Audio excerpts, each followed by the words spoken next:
Good evening, everyone. I am McKenna from Murder by the Book in Houston, Texas, and I'm very excited to be here hosting another virtual event this evening. Tonight, we're going to be joined by MJ Rose and Fiona Davis, whose historical mysteries are some of our absolute favorites. I say historical, they're double timelines and just wonderful. Before we get started, I'm going to go over a few of our upcoming events and things that we're excited about, just so as people join, you're not missing our introductions in the very beginning of the event. So we have actually been open to foot traffic since October, since Halloween, but we get calls daily wondering if we're open. So yes, we are open. Come visit us, wear a mask, be safe, but we do have a safe shopping environment for you, so we'd love to see you. We also just announced that we're going to be having signed, personalized copies of the new book by Charlene Harris. It's a Gunny Rose, the third in the series. And you have about 4 or 5 more days to get those personalization requests in. So you can find information about that on our website. Tomorrow we will be back. John will be here with Dorothy St. James and Olivia Black. Friday we'll be here with Valerie Wilson Wesley in conversation with Angela Sanders. And Angela Sanders wrote Bait and Witch, which was the first in our Cozy Corner subscription series. So if you know what I'm talking about, great. If you don't, then visit murderbythebox.com. And you can find out more about our subscription packages. We have Best of the Month, Crime Fiction Legends, and Cozy Corner. And so far, people are loving them. If you have any questions for either author and you're watching on YouTube, you can pop those in the live chat. Or if you're watching on Facebook, you can put them in the comments. And while I'm talking about comments, we occasionally have some issues where people put spam comments in down in there on our events, especially on Facebook. Please do not click on those links. We will never ask you to provide a credit card to watch our public events here on Facebook. So if someone puts a link in there to watch an event elsewhere, do not do it. Just continue watching here, and I will get those blocked as soon as I can. Okay, I think that's all of our business before the event. So I'm going to go ahead and get our authors introduced and on here. I'm going to start with MJ Rose. Hello, MJ. Hi. Oh, you got Bubble. She came to say hello. This is Fuzzy, everybody. She's much more interesting than me. Oh my gosh, absolutely adorable. For those of you who are watching and unfamiliar with MJ Rose, here is her introduction. New York Times bestselling author MJ Rose grew up in New York City, exploring the labyrinthine galleries of the Metropolitan Museum and the dark tunnels and lush gardens of Central Park. She's the author of more than a dozen novels, the founder of the first marketing company for authors, AuthorBuzz.com, and co-founder of 1001darknights.com. And you're joining us from Connecticut, right? Yes. All right, and she is here to talk to us tonight about The Last Tiara, which I was going to have the cover image popped up on my iPad, and it decided to do an update last second, and so I have a black screen. I'm so sorry. There it is. Yay. And it's absolutely gorgeous. So thank you so much for being here tonight.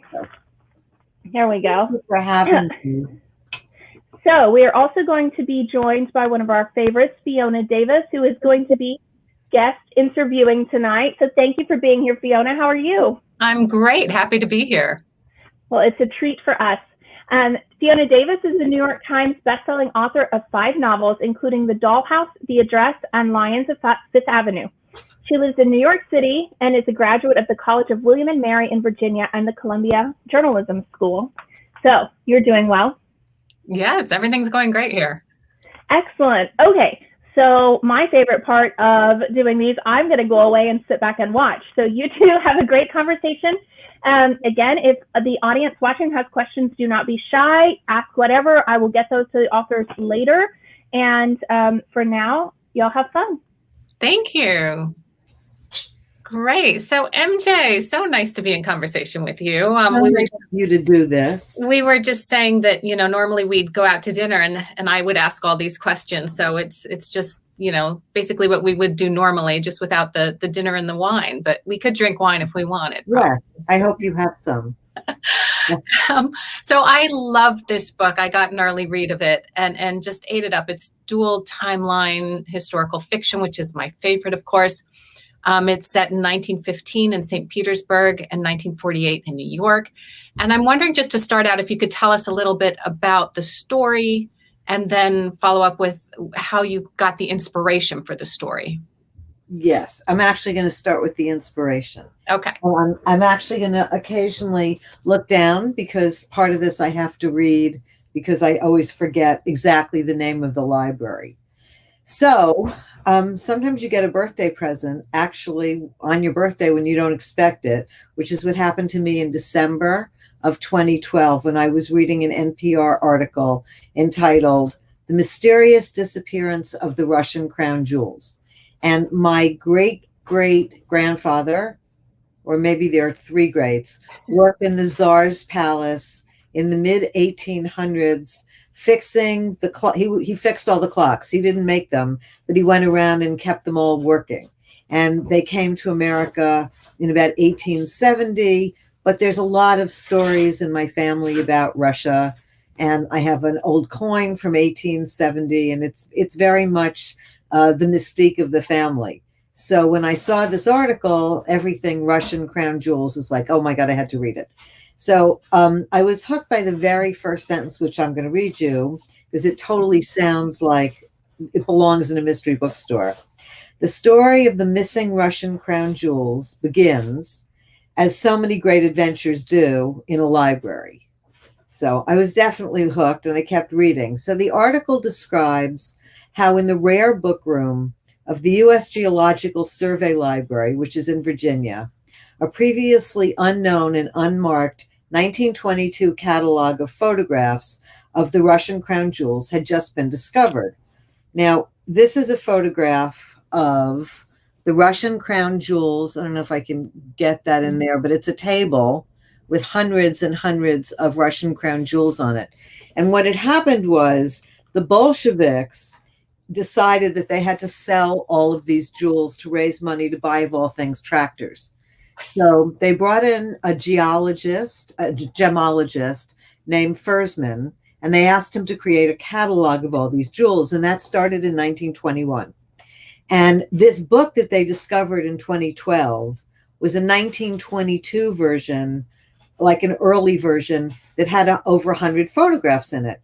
But no one ever knew this existed. So they started going through it, and they matched it to the 1925 version, which is very well known. There are only 70 copies of the 1925 version still in existence. It's very rare. It's very important. Jewelry collectors and Russian aficionados, historians, are obsessed with this book.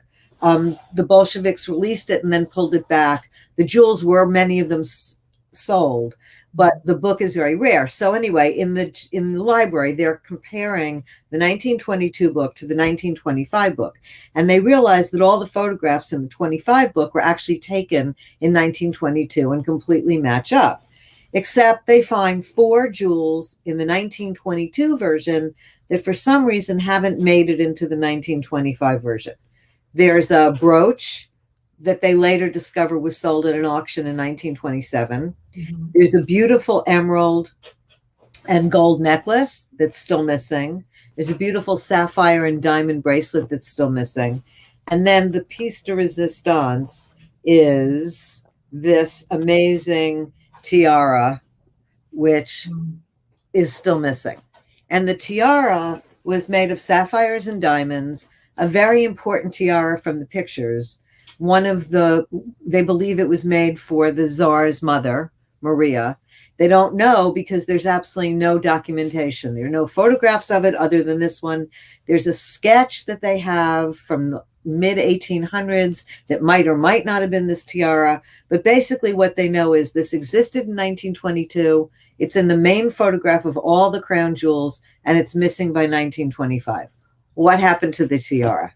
So I was just completely besotted. It was like this book was begging to be written, especially since nobody had found it. I could really make up whatever I wanted to make up about what happened to the tiara. And to this day, there have been many articles about it. and it still hasn't been found. I was kind of holding my breath, waiting for the book to come out, sort of hoping it was found. Like that would be a PR dream that I had written this whole imaginary story, but then it was found. But no, it still hasn't been found.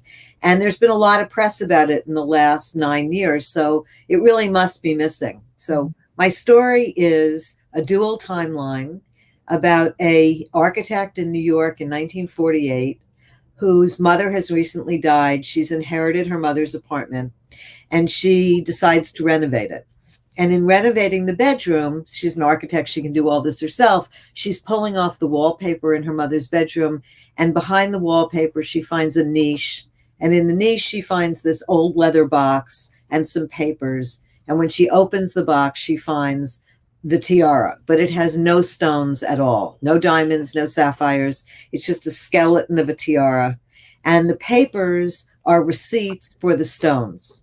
And she's shocked at finding this. Her mother talked very little about Russia, which is very true of a lot of people who escaped from Russia in the 19-teens. And this is a clue to her mother's past. And so she goes down a rabbit hole following the information in the jewelry receipts, which leads her to discovering the truth about her mother and the tiara. So the dual timeline then is her mother's story, which unfolds at the same time of what and who her mother was in 1915 in Russia and how she got the tiara and what happened to it. And it's such a story. I mean, I couldn't put it down, and it had everything I want in historical fiction. It had just evocative description, really strong women who are trying to, get the job done. And then just the research that you must have done. I'm wondering if you could talk a little bit about that. Did you go to Russia? Because it felt like, especially the Russian parts, it felt like you had to have been there. I've never been to Russia, except if you believe in reincarnation. Then according to another great-grandfather on the other side of the family, I lived in Russia when my great-grandfather was a boy and I was his cousin. But short of that, I haven't been there, but I did. I've always read about Russia, and I have heard these stories my whole life about the family in Russia.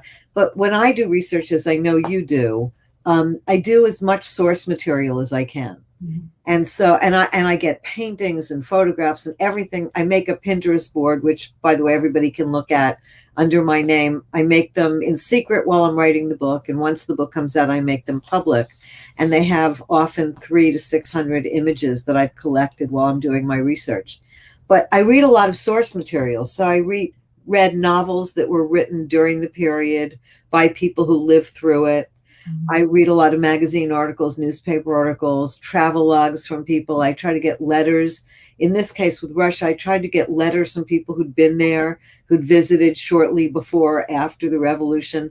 And I was particularly lucky with this book because there was a tutor of mostly the young Tsar, I can't ever pronounce the word, but the young heir to the Tsar, who died with everybody, who was the hemophiliac. He had a tutor who wrote up his story of what it had been like to tutor him. So that was a piece of source material of what it was like to live in the Winter Palace and all the other palaces from his point of view as he traveled around with the the imperial family, and also went to their final home with them where they were eventually executed. He left before they were executed.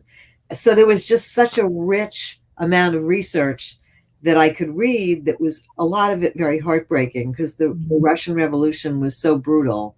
And a lot of the things, all of that in the book is taken from real source material. I didn't have to make up much of that. And there's some wonderful sites online. One's called the Alexander Palace site, which is people who've been collecting imagery for decades now that have put it all up online. So you can literally go there and feel like you're standing in Russia and go to any city and really just feel like you're looking around. Wow. Isn't that wonderful? That it's a researcher's dream to come up on that. The same was true for the 1948 part, because Isabel, before she comes back to New York and inherits her mother's apartment, had just finished being part of the Oak Ridge secret city project. I have her being she would have been one of the only female architects had there actually been a female architect there, which there wasn't. But I have her working for Skidmore, Owings and Merrill, which was the architectural firm that did build Oak Ridge. And for people who don't know, Oak Ridge was part of the Manhattan Project. There were 3 secret cities that each individually built a different part of the atom bomb. Nobody knew what each other was doing, but together they built it because they had to keep it secret. And the cities were amazing. There's a lot of material about the cities, but they were complete cities built from scratch, from libraries to movie theaters to hospitals. And Isabel worked there before she's come back to New York. And that research was also fascinating. There's a lot of source material, interviews with people that worked in those cities. And that was so interesting, her careers. And I think in the book, she's considered an architectress because there were so few female architects. I love that phrase. It's just infuriating. Yeah. And so is that why you chose her, that profession, having read about the cities and the kind of what was going on then? What was it? That's such a good question. I don't know about you. I don't usually, and that's true in this case, I don't really remember how a character completely coalesces. Yeah. In this case, what started, and I always do remember, so what started this book was reading about the tiara. Mm-hmm. But I don't really have any memory of how Isabel was born or why she became an architect. I'm writing another book now, and it just happened. So I'm not going to tell you the story of that, but I did note what happened, which was the main character is talking to a man that she's doing business with, and I realize I don't know anything about the man's family. Mm-hmm. So I start figuring out like who might his family be, which led down this rabbit hole, which led to part of World War II that I knew nothing about. And before I know it, his father's working with FDR, So it's just sort of like, I don't know. I'm sort of unconsciously creating them. I've always been interested, and in this book is one of them. I'm very interested, as are you, with women who are forging their careers in times and places where those careers are not so easy for women to enter. Right. So we both have written about women journalists at a time where women really couldn't be journalists or had a very hard time being journalists. I mean, your new book, Lines of Fifth Avenue, is just absolutely fascinating that way. Let's talk about that a little, because you have a female journalist who goes to the Columbia School of Journalism at a time when it's so hard for a woman, because my last book, Cartier's Hope, had a female journalist. Women were regulated to writing about fashion and home and health. How did you come up with it? Yeah, for me, it was I knew I wanted to set it in the 1910s. And so I started looking at important things that happened in New York City in the 1910s and saw that Columbia Journalism School opened in 1912 and that it was co-ed. And so that was the same thing where it was like, oh, that's interesting. I'll send her there and I'll have her have a really tough time of it. Right. And then the whole book becomes about her becoming a journalist. And you look back and you can't imagine that you ever could have written the book if she hadn't been a journalist. Yeah. And it was just finding the right timeline that spurred that. And one of the things you write about a lot, and you're talking about Cartier's Hope, is jewelry. And I urge anyone listening to follow you on Instagram, because you often have some really fascinating posts about writing about jewelry there. And so where did that come from? And what is the significance of it to you? So it comes from my mother and my grandmother, who both love jewelry. And I was one of those little girls that was wearing pearls in the picture when you're like, a year old, draped in pearls. When I was sick and home from school, my mother would let me play in her jewelry box. It was like my favorite thing to do.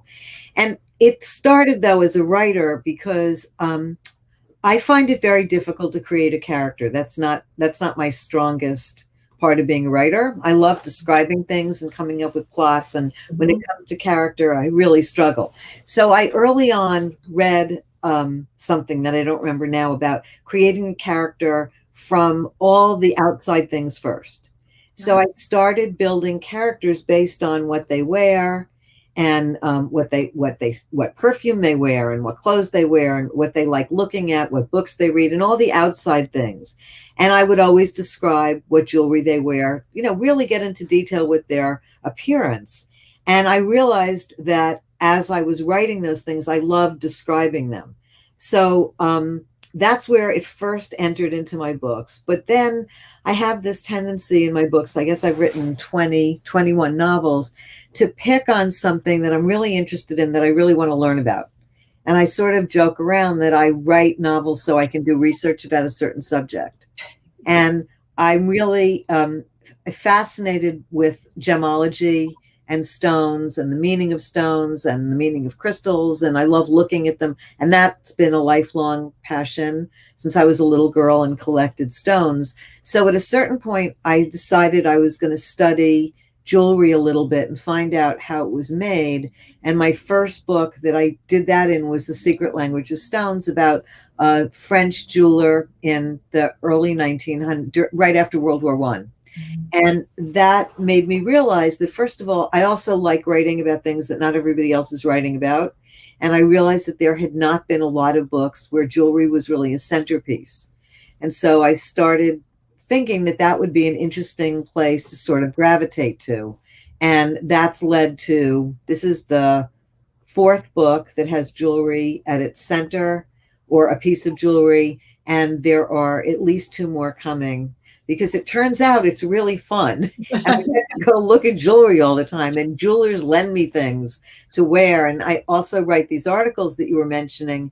As I'm doing all my research, I often come across small stories that I'm not going to write a whole book about, but they'd be interesting to write an article about, or I'm inspired by a certain piece and I find myself making up a story. So there's a fabulous magazine online called The Adventurine being a stone, a green stone. And I write quite a few articles for them during the year and post them on Instagram. And have just been, there's so many fascinating. I was just talking to the person who lent me the pin for this one. Like, there's a pin that was made, a beautiful diamond pin, but it comes with 8 feathers, real feathers of different colors. And you can change the feathers in the pin. And it seems like it's just a piece of jewelry, but it turns out it was really a symbol for women. Feathers were symbols for women, to kind of symbolize their freedom. And women wore feathers in their hair and in jewelry because it was a symbol of freedom. And that's the kind of thing that I love stumbling on. I love that. It's like a mood ring pin. Yeah, yes, very much.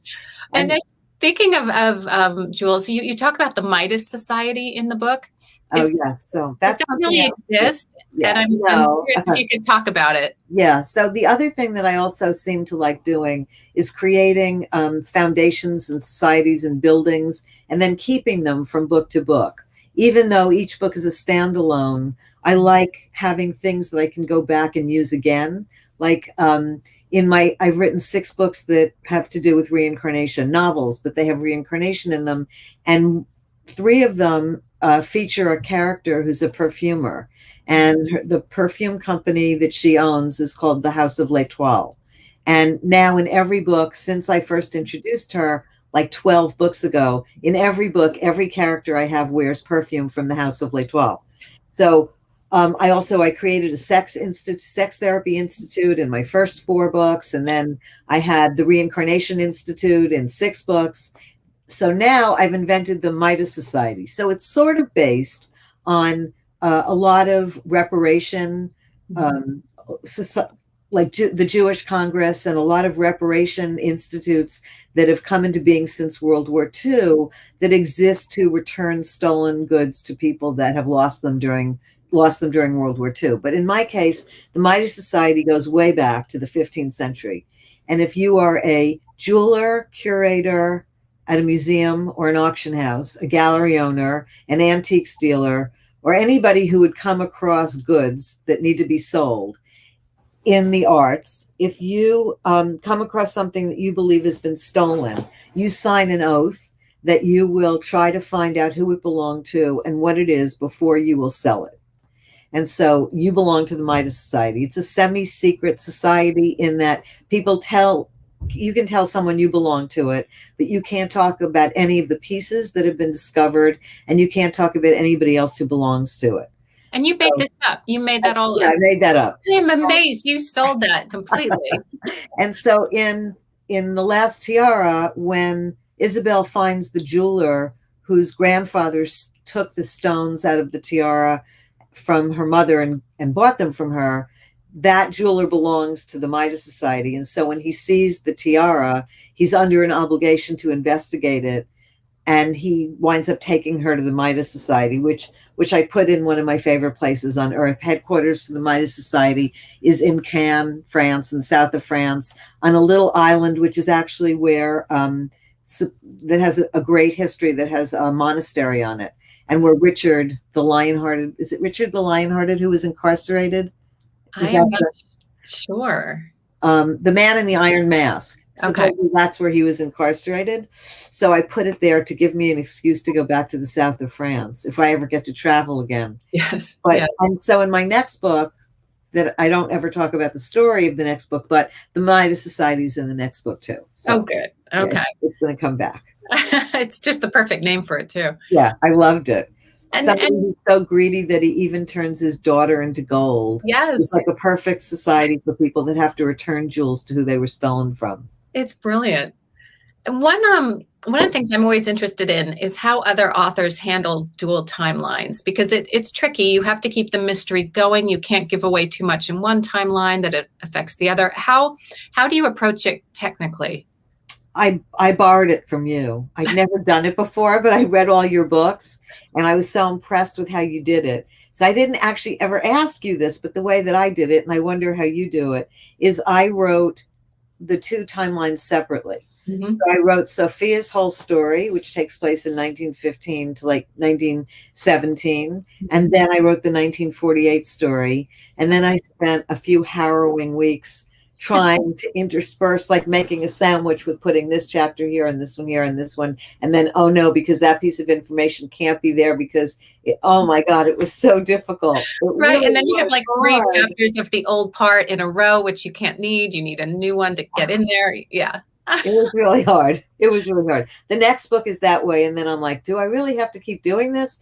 But they're so interesting. If you can make it mesh, mm-hmm. It's so much more interesting as a writer to be able to skip around and tell the story that way. It's much less, I don't want to say that I'm bored by what I write, but it's much more exciting to play around with these two different time periods and have a clue come out in the past that matches perfectly with the other time period. So it was fun, but it was very difficult, it being the first real one.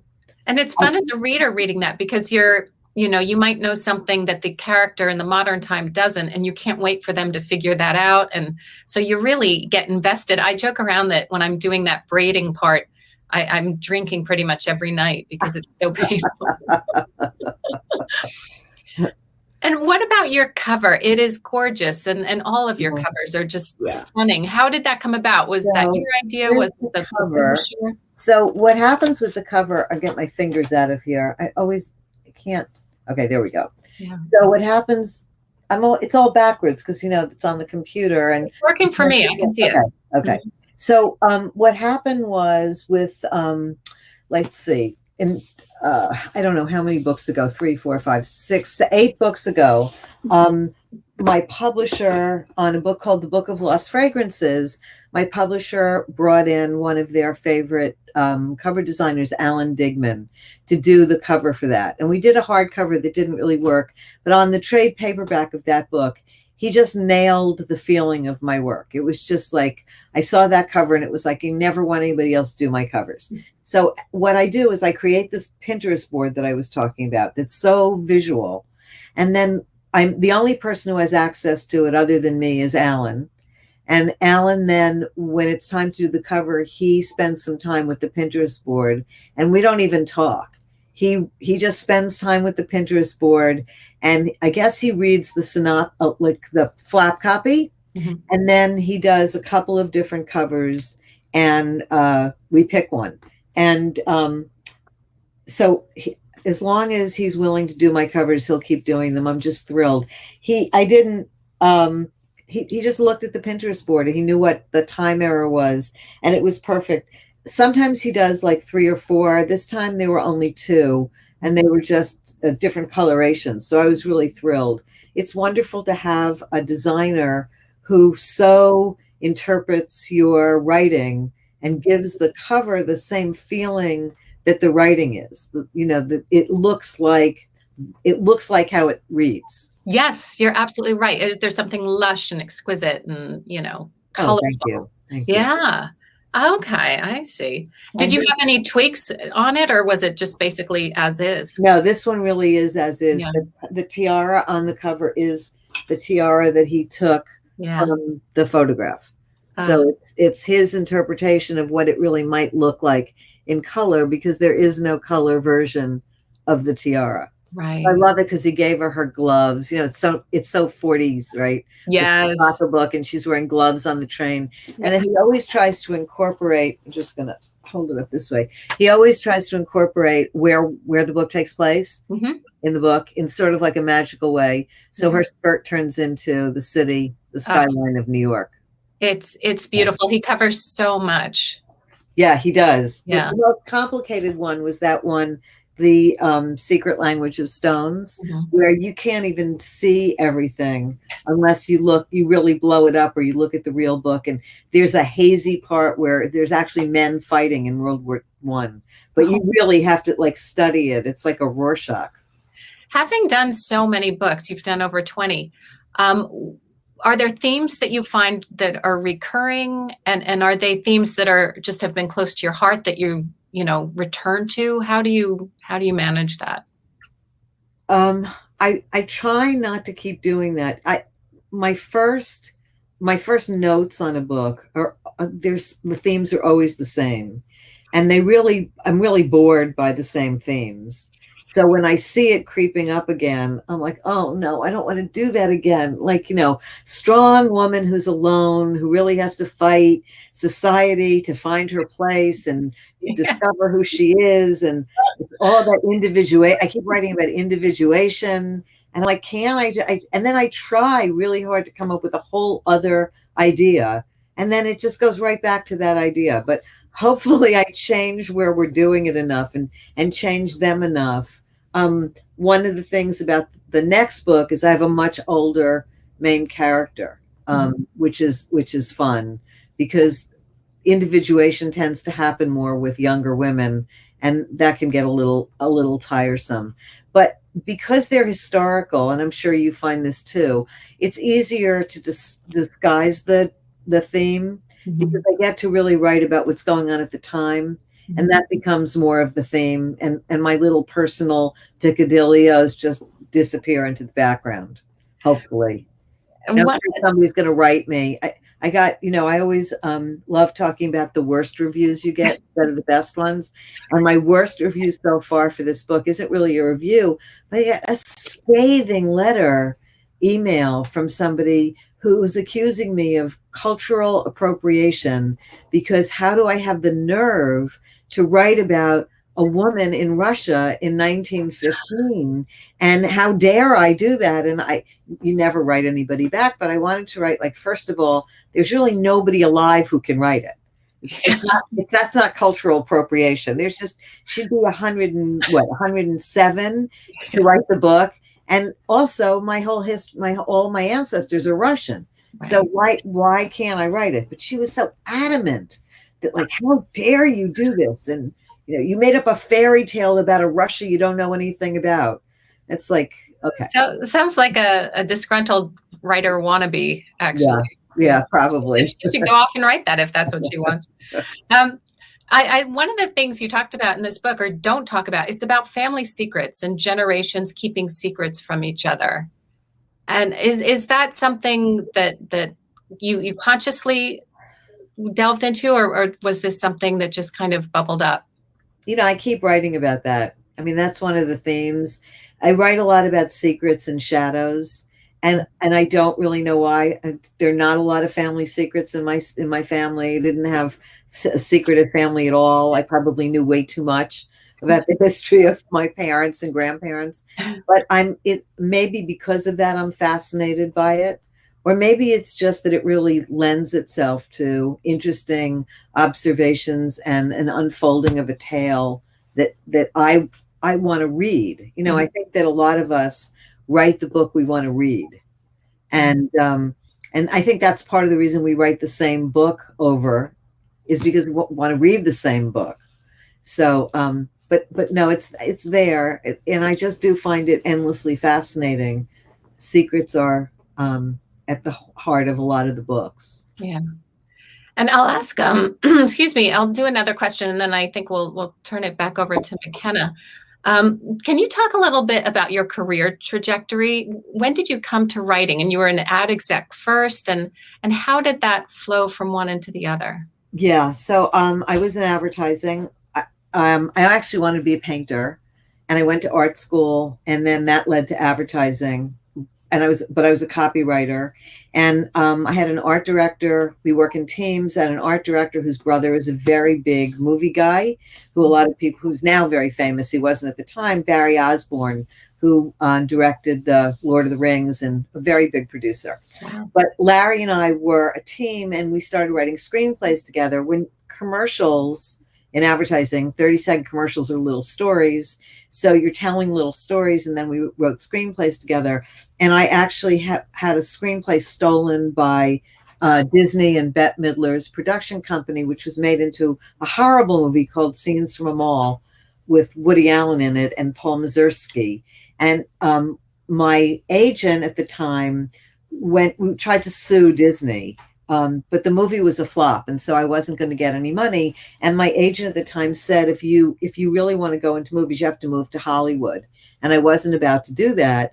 And he said, and if you're not going to move there, then you just start writing novels, because they're a lot less likely to have them stolen. And one of my clients, oddly, was Harlequin Books.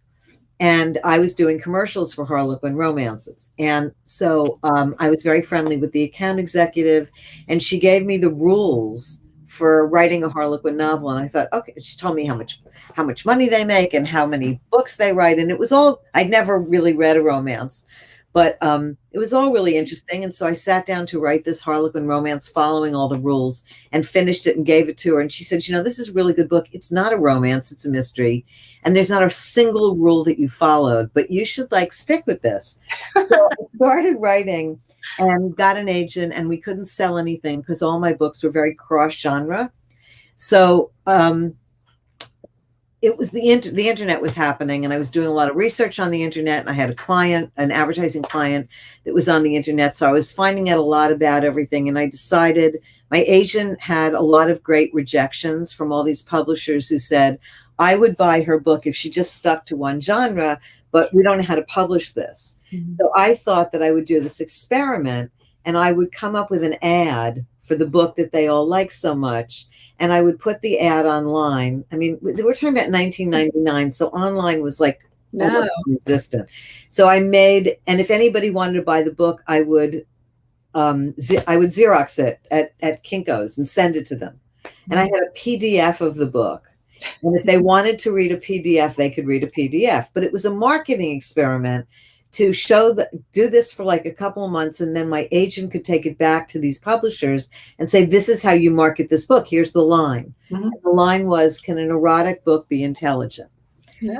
And so I started doing all this stuff. And bizarrely, there was only one place to sell the book online. And bizarrely, the book, and I'm not going to mention it because we're an independent bookstore, and it's very important to support your local independent bookstore. But the book was discovered online by the people that ran the Doubleday Book Club and Literary Guild, and contacted me out of the blue and said they thought I was the publisher, and said, we'd like to buy this book and make it a featured alternate in September or whatever. And I was like, but it's not a book. It's not even, it's self-published. It was a marketing experiment. And they were like, we don't care. So my agent got all excited and went and sold it to Simon & Schuster. And that was 1999. And it was the first book that used the internet to get published, to be discovered by a New York publishing house. And it was really fun. And I was on the Today Show and in the Wall Street Journal and all these great places. The book didn't sell particularly well, but it was really very exciting. And then I remained in traditional publishing, but but I was very aware of still in advertising. Mhm. And in 2005, I opened up an advertising agency for authors because in all that time, I was kind of horrified at how little authors knew about marketing and PR and how little publishers were doing to help authors help themselves. And so I first wrote a book in 2001 about it, but authors didn't want to do it themselves. So we opened up the advertising agency in 2005. It's called Author Buzz, and it still exists. And we work with authors. And now we also work with publishers doing a lot of marketing for books. So that's the trajectory. You are on all sides. It's really pretty incredible. McKenna, do you want to jump on? You said it looks like there might be questions from the audience. Yeah, we have some questions from the audience, and one of them is exactly what I was going to already ask about. So you two had a book, Stories from Suffragette City, that you co-edited in the fall, and it looks like Fiona's going to hold it up. Yay, beautiful. We've had a couple people request that you talk about that, which of course we were already going to cover. So whatever topic you'd like to say, how was it working together, whatever you'd like to discuss, go for it. Fiona, why don't you start, since I've been talking a lot? Yeah, so MJ and I were doing a book talk in Minnesota, and we were on our way back to New York City, and the plane was delayed, so we started talking, and we joke around, if you get two authors together, you come up with book ideas, and we just came up with the idea of asking all of our favorite authors to write short stories centered around a suffragette parade in New York City. And we just started building on it. By the time we landed, we had the title, we had all the authors we wanted to reach out to, and we did. And all these authors, we had a long list, but the very top people immediately said yes. And suddenly we had this anthology, and it's called Stories from Suffragette City. And it just came out in the fall. And it's, it just felt like the right book at the right time because of the election, because of the 100th anniversary of women's right to vote. It just felt like an important story. And it's just a lot of different perspectives from 11 different authors. I think 11. It's so funny how 12 with an introduction by Kristen Hanna, all around this one parade. And so it could be an immigrant, it could be a Gilded Age, very wealthy lady, all these different perspectives around what happened on one day. That's fabulous. And how was the co-editing process? Well, we didn't actually edit the book. We thought we were originally going to edit the book. But once we got this crazy group of authors together, Chris Bajalian, Steve Berry, Lisa Wingate, Allison Richmond. I'm not even going to be able Christina to. Baker Klein, Paula McLean, Jamie Ford. There was no way that Fiona and I were going to be nervy enough to edit these amazing authors. So when we talked to the editor who actually bought the book, James Molina from Holt, we said to him, we're going to do all the work and we'll get you all the stories, but would you please be the one to actually edit the stories line by line?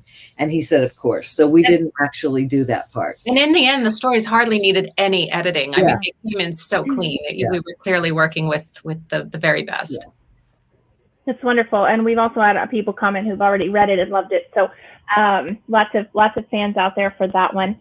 I have a question before we get to the audience questions. About reading. So I have a 3-part reading question for both of you. And I'm happy to repeat portions of it as needed. Who are some of your writing influences? Who are some of your favorite authors? And what have you read and loved recently? So MJ, let's start with you. Okay, influences. The Secret Garden, Nancy Drew, and Rebecca. Wonderful. The next one is, who have I read recently? The next one is, who are some of your favorite authors? Like, who do you never miss a book by? Fiona. This is hard. Actually, lately, an author named Jenny Colgan, I've become addicted to British chick lit. Yeah. Because of the time.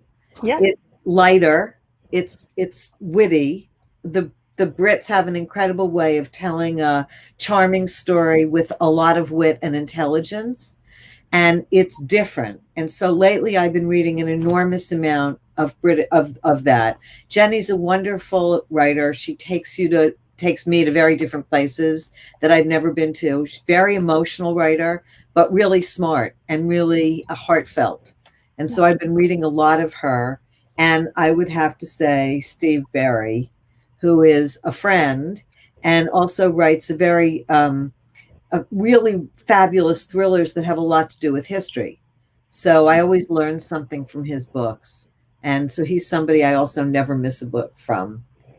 I will also say, since you mentioned Steve, we're big fans of his, and I'm going to get the date wrong if I guess it, but I believe we're doing an event with him next week for his new book. So yeah, the book's coming out next week. Yeah. Then I'm sure we're talking with him Tuesday or Wednesday. It'll be soon. Okay, and then and that covers what you have read and loved recently, also, which is light British chick lit, because everyone needs an escape right now. Yeah. And I also read Beatrice Williams's last book, Her Last Flight, which was unbelievable. Just an incredible, a real tour de force. I like all of her books, but I thought this was her best book. It just took my breath away. So if you don't want light British chick lit and you don't want a hardcore thriller, and you've already read Fiona, try Beatrice. She's amazing. Good answers. Okay, Fiona, your turn. I'll repeat the highlights. Writing influences, favorite authors, and what have you read and loved recently? Okay, writing influences would be Agatha Christie, Elizabeth George, who's a British mystery writer who I love. She's great. And The Secret Garden. It's so funny you mentioned that, MJ. That's one of my absolute favorites. And that whole thing of renewal and someone, changing because of what was going on around her. I love that. And then what was the next one? Who are some of your favorite authors? So just who do you love reading? MJ Rose, definitely, whenever anything comes out. Geraldine Brooks. I really love her books. Christina Baker Klein. She's a go-to author. I loved her latest book, The Exiles. So those three, definitely. And then what have you been reading recently? I recently adored The Invisible Life of Addie LaRue. That's a beautiful, beautiful book. And then I've just recently read a book that was actually published in 1929 by a woman named Nella Larson called Passing. And it's about two women in Harlem who both are Black but can pass for white. And how it's incredible. It's such an amazing book. And, to read something that is current in 1929. And so all the references are very current. Wow. And it's a beautifully written book. Yeah, she's an incredible writer. She didn't write much, and it's a short story, but I just loved it. What was the author's name again? Nella Larson. Okay, awesome. Yeah. Thank you. Before I get to the audience questions, I just because I know it's a lot of time and effort and energy to come on and guest interview, and we are so grateful for it, especially when it's one of our regular authors as well, someone we know well. I'd like to give you a chance to talk about maybe Lions of Fifth Avenue, but also what we can expect from you perhaps coming in, August or so? Well, I have to say Murder by the Book you guys are my hometown bookstore, because that's where my parents live. So that's just an absolute stop on every book tour.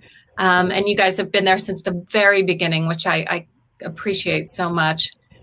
So Lions of Fifth Avenue came out in August, and it's set at the New York Public Library in the 1910s and the 1990s. And it's about book theft and women's roles and women's agency and women's voices and the power of the written word. And it's set in the library in an apartment that actually existed for the superintendent and his family to live in.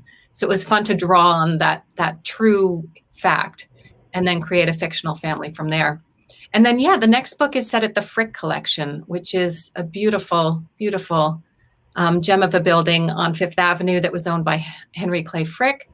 And that will actually, I'm taking a year and a half in between books now, just because there's so much, fun press to do that I need a little more time. And so that will be coming out, it looks like next January. So, and I'm just kind of playing with it now and having a wonderful time. Well, fingers crossed that we will actually be able to, for real, host you by January. You'll get to come down and see your parents, and I adore the Frick, so I can't wait to read that one. Oh, I'm so glad you know it. That's great. Wonderful. One of the best museums in New York. It is. It's the perfect way to describe it. Yeah, it's incredible. We went, I don't know, many years ago, and I was blown away. Like, I mean, it is like, I don't understand how more people don't know about it, because it is just a perfect little gem of a museum, and the collection is incredible. So, okay, let me scroll through here to some of our audience questions, and I'll get them popped up on the screen. We've had quite the active comments, so it may take just a second. Sorry. Okay, so Anissa had a question, and I think this is interesting for both of you. Have you been writing more or less during the pandemic? And MJ, why don't we start with you? Oh, it's actually been much harder, and which doesn't really make a lot of sense, because I'm used to being home and I'm used to, not gallivanting around. But I think it's been more distracting. It's been worrisome.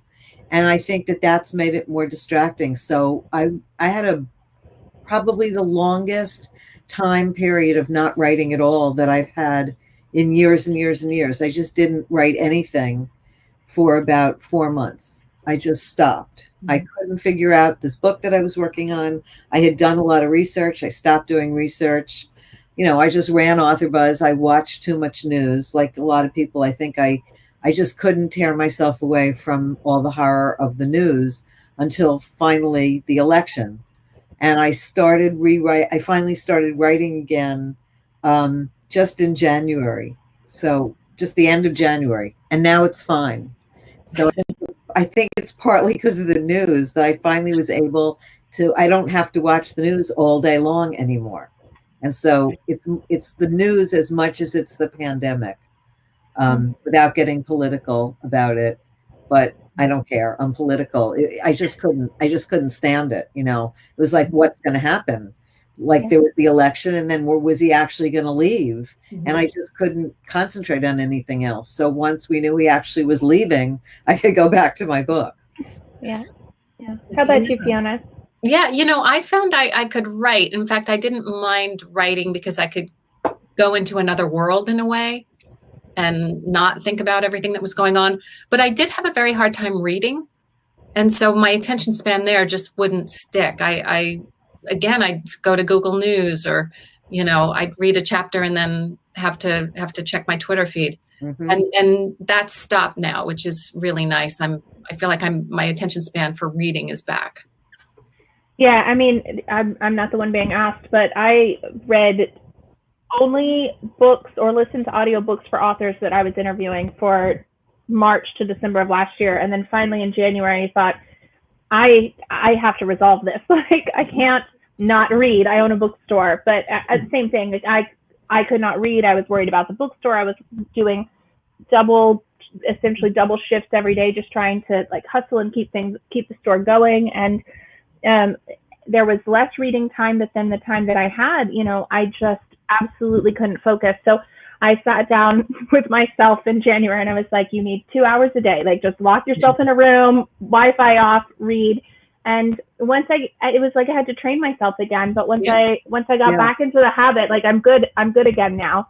But oh man, like the people who we would have customers in, and they would tell us they were reading 3 or 4 books a week, and I was like, I'm so jealous. I was so jealous of the people who could do that. So I had to program myself from Twitter that way. I literally did. I mean, I must have been going to Twitter every hour on the hour, and then staying for 20 minutes. Yeah. Okay, this one is a quicker question. How long does it usually take you to write one of your books? Fiona, you can go first this time. Yeah, normally it's about a year. It's about 4 months of research, and then a first draft, and then about 10 revisions. And again, now it's about a year and a half, which is really perfect because you need time to step away from your manuscript and not look at it for a couple of weeks so you can go at it fresh. And this allows me to do that. How about you, MJ? Exactly the same thing. Yeah. This one's, I think, specifically for MJ, given your books. Are fragrances as important to you as jewelry? They are. I love perfume. When I was in advertising, I worked for one of my clients was Charles of the Ritz. And so I got to learn a lot about how perfume was made. I got to meet a lot of famous noses, which is what they call people who create perfumes. And so, and again, so much goes back to my childhood. My mother and grandmother loved perfume and traveled and would bring back perfumes from France, and I would get to play with them. And those things, I seem to really gravitate to those wonderful memories. And so it was during this series I wrote having to do with reincarnation, I came up with this concept of something called memory tools, which has a lot of basis in meditative techniques. But the idea of those books was that there are memory tools, which if you use them correctly, they help you meditate and go into a past life experience. And there are 12 of them. I never wrote all 12 books, but one of them is scent, because monks, Tibetan monks and Egyptian priests and other cultures used scent to enter into deep meditative states, including some hallucinogenic scents. And so I became fascinated with that in addition to perfume, and then really studied perfume, met some really amazing perfumers in New York and studied with them in order to start writing these books, and got to the point where one of them actually created a perfume for the book, which was really an amazing thing. And I still go back to writing about perfume. It's very hard to write about perfume. It's easier to write about jewelry because you can describe the piece of jewelry, but describing a scent is very ephemeral and difficult to have somebody really imagine what they're smelling, because smells don't all have words. But I do love writing about perfume, and I love wearing perfume. And it's much easier, I'll say, to collect perfume than jewelry. Much cheaper. I'm sure that's true. It's amazing about the meditative trance aspect. I hadn't heard that, but of course, scents and fragrances have such strong connections to memories, more so than almost anything, that when you smell something, it triggers that. The olfactory part of your brain is literally next to the memory part of your brain. So that's why so many scents bring back a memory, because they're actually touching. Yeah. And with the hallucinatory ones, Egyptian lotuses, if you get their essence, they actually can put you into a trance. Wow. There are a lot of scents that can do that, but that's one that comes to mind. They recently found Cleopatra. They know where Cleopatra's perfume farms were, and they recently found a jar that they think has some essence of her. She loved perfume, and she was sort of a amateur perfumer. And so they think they actually have recently found one of her scents, which is and it still smelled. That's amazing. Fascinating, yeah. Yeah. Okay, here's a question a little bit about process. Do you find writing historical fiction easier or more challenging, or is it simply different? And surely I would imagine it's tons of fun and highly interesting. So, Fiona, you've been, all of your books have a historical element to them. Do you find those storylines more challenging than the modern ones? Yeah, I enjoy them, though. I love the research, and I love trying to transport myself back into that time and dig around in, New York of the 1910s. So yeah, it is more challenging, but it's also so much more rewarding. I love it. How about you, MJ? Oh, all those things. Plus, I got really tired of writing about the modern day world, because a lot of the things about our world doesn't lend itself easily to fiction, because you can't miss a train, and you can't lose a person, because everybody's a cell phone, and you can't really search for a lost tiara in an old dusty library because you have Google.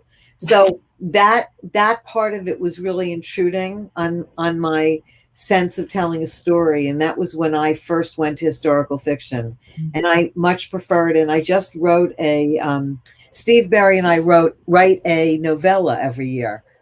We've done the fourth one will be out this year with one of his characters. I always badgered him that Cassiopeia Vitt, which is one of his females, that he never writes a lot about her, but she's in every book, that she deserved her own book.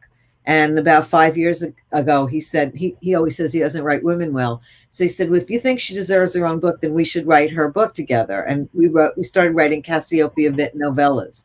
And they take place in the present. And it's really a shock to me, because she uses the internet and everything. It's like, this is too easy. The mystery, it's too easy in a way for her to find clues. And then it's very hard as a writer to come up with something that's really compelling and complicated without just having the phone run out of battery, right? That's just not a good solution. Right. Right. Absolutely. Okay. I think this is going to be our last question here.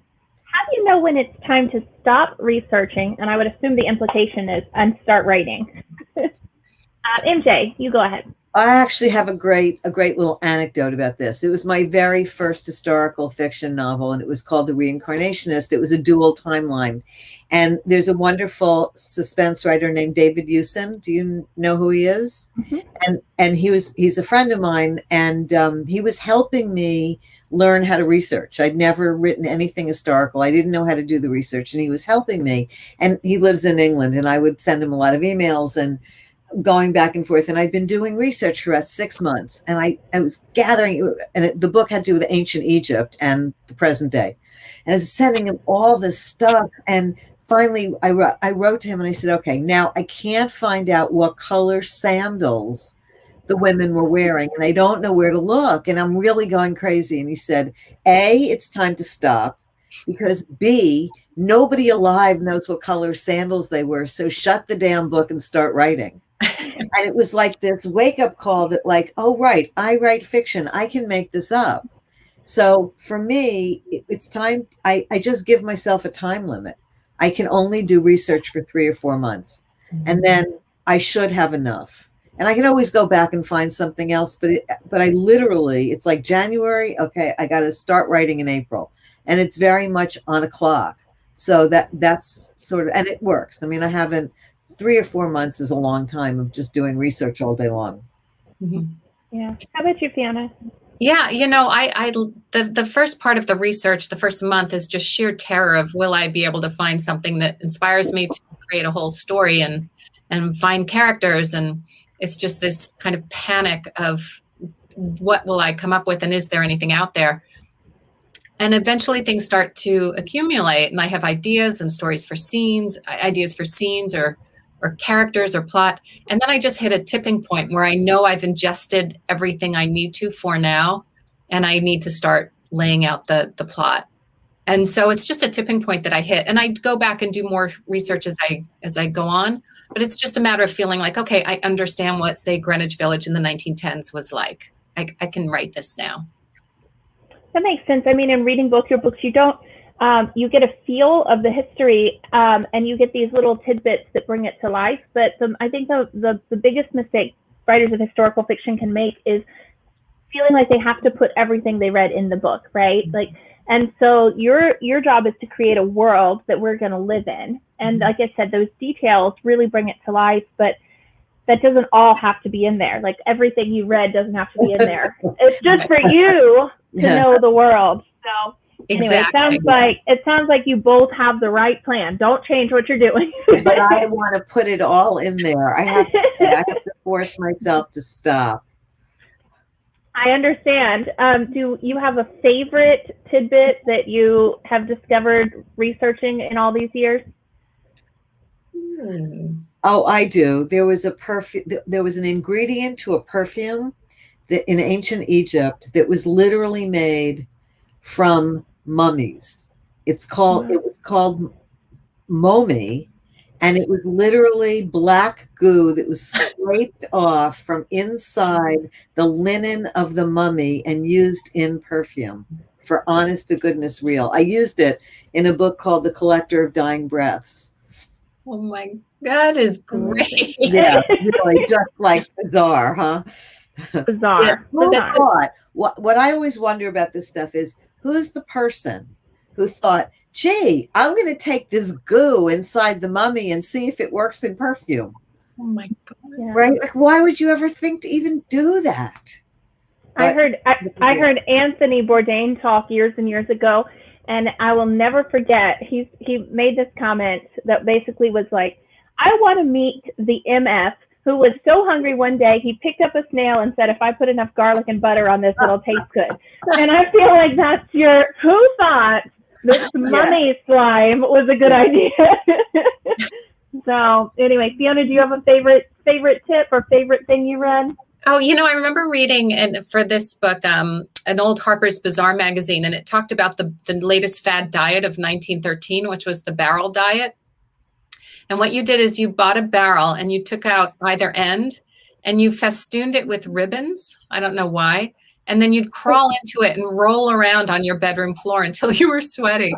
And they had a whole article. They had like illustrations of this barrel festooned with ribbons. And it didn't make the book, but I just thought it was hilarious. You're right. What was with the ribbons? Well, clearly it had to be festive. You had to enjoy what you were doing. So between the barrel and the Egyptian goo, where, Yeah, you're bringing the good research. All right. Well, on that note, I think we're going to wrap up for the evening. Thank you all for watching. Thank you for participating with your questions and comments. It's been fun to sit back and watch. And thank you mostly to our two special guests tonight, MJ Rose, whose new book is The Last Tiara, and Fiona Davis, whose most recent book is The Lions of Fifth Avenue. We have both books available. If you're enjoying our virtual events, we would certainly enjoy you taking the time to order the books from us or any other books from us. But again, thank you for your time and watching tonight. And I guess a good evening, everyone. Bye. Thank you for having us. Thank you so much. It's been a pleasure.